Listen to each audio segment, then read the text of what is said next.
आता मोठी बातमी समोर येते राज्यातील हवामानासंदर्भातली। वीकेंडला आता टोपी किंवा स्कार्फ नाही तर चक्क छत्री घेऊन घराबाहेर पडावं लागणार आहे। याचं कारण म्हणजे वीकेंडला 8 जिल्ह्यांमध्ये मुसळधार पावसाचा इशारा देण्यात आलाय।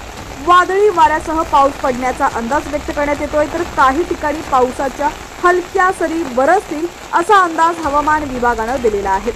बातमी सविस्तर जाणून घेऊया। त्याआधी तुम्ही HPN मराठी न्यूज चॅनल पहिल्यांदाच पाहत असाल आणि अजूनही चॅनलला सबस्क्राईब केलेलं नसेल तर नक्की सबस्क्राईब करा, जेणेकरून आमचे अपडेट्स लवकरात लवकर तुमच्यापर्यंत पोहोचतील।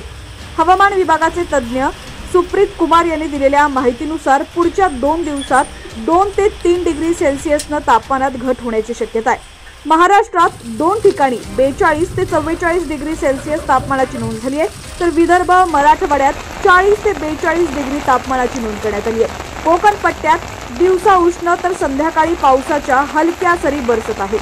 पुढचे 2 दिवस तापमानात 2 ते 3 डिग्री सेल्सिअसनं वाढ होऊ शकते, तर रात्री तापमान 2 ते 3 डिग्री सेल्सिअसनं घसरण्याची शक्यता आहे। त्यानंतर 3 दिवस कोणताही बदल होणार नाही।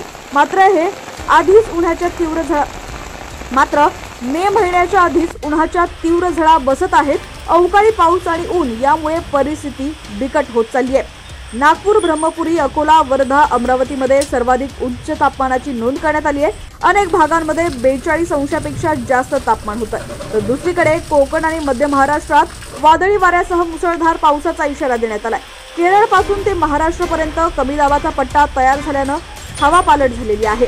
पालघर, ठाणे, धुळे, नंदुरबार, नाशिक घाट परिसर, अहिल्यानगर इथं येलो अलर्ट देण्यात आलाय। 31 आणि 1 एप्रिल रोजी पावसाचा अलर्ट देण्यात आलाय। आज 4 जिल्ह्यांमध्ये येलो अलर्ट देण्यात आलाय। सिंधुदुर्ग, धुळे, कोल्हापूर, सांगली आणि घाट माथ्यावर पावसाचा इशारा देण्यात आलाय। मुंबई, रायगड, रत्नागिरी, सिंधुदुर्ग, जळगाव, पुणे, कोल्हापूर, सातारा, सांगली, सोलापूर, बीड, धाराशिवमध्ये पावसाचा अलर्ट देण्यात आलेला आहे। दरम्यान आता राज्यातील तुमचा जिल्हा कोणता आणि तुमच्या जिल्ह्यातील पावसाची परिस्थिती कशी आहे कमेंट सेक्शनमध्ये नक्की कळवा। आणि ही बातमी जास्तीत जास्त आपल्या शेतकरी वर्गापर्यंत शेअर करा, जेणेकरून या बातमीचा त्यांना देखील नक्कीच फायदा होईल। आणि ही बातमी जर तुम्ही फेसबुकवरती पाहत असाल तर आमच्या HPN मराठी न्यूज या फेसबुक पेजला देखील फॉलो करायला विसरू नका।